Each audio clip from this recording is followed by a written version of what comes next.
Third যে requirement, safety stock, নিরাপত্তা মজুদ বলি আমরা বাংলায়। সেফটি স্টক বের করতে হলে তোমাকে যেটা করতে হবে, যেহেতু এখানে তোমার সেফটি টাইম দেওয়া আছে, safety time multiplied by average usages in a day হবে। তাহলে সেফটি টাইম 3 ডেজ, যেহেতু ডেতে দেওয়া আছে, তাহলে অ্যাভারেজ ইউজেস ডেতে বের করতে হলে আমাদেরকে অ্যানুয়াল ইউজেসকে 360 ডেজ দিয়ে ডিভাইড করতে হবে। 3 multiplied by annual usages 1 lakh unit divided by 360। তাহলে তোমার এখানে সেফটি স্টক আসবে 833.33 ইউনিট। যাতে এই প্রতিষ্ঠানটি যদি 3 দিনের প্রোডাক্ট মজুদ রাখতে চায় এক্সট্রা এডিশন, তাহলে 833.33 ইউনিট তাকে স্টোরেজে রাখতে হবে সেফটি স্টক হিসেবে।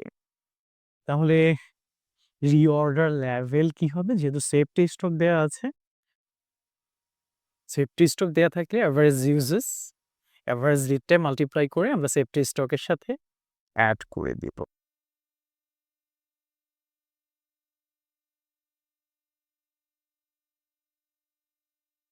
তাহলে reorder level, not reorder quantity, reorder level. Reorder quantity কি?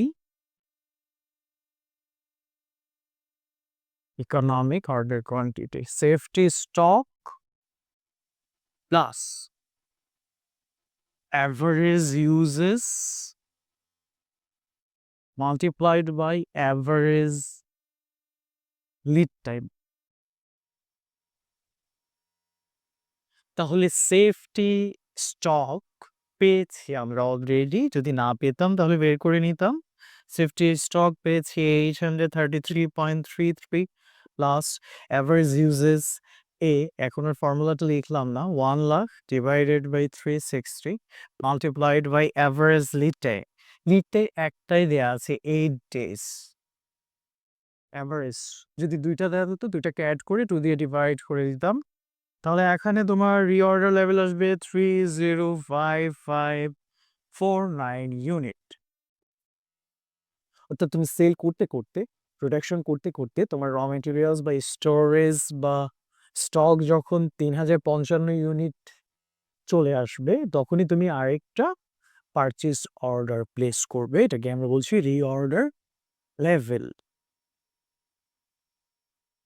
তাহলে আমি তোমাদেরকে ইনভেন্টরি ম্যানেজমেন্ট রিলেটেড কিছু ম্যাথ দিয়ে দিচ্ছি, তোমরা প্রথমে নিজেরা ট্রাই করবে, পরে আমার অ্যান্সারের সাথে মিলিয়ে দেখবে।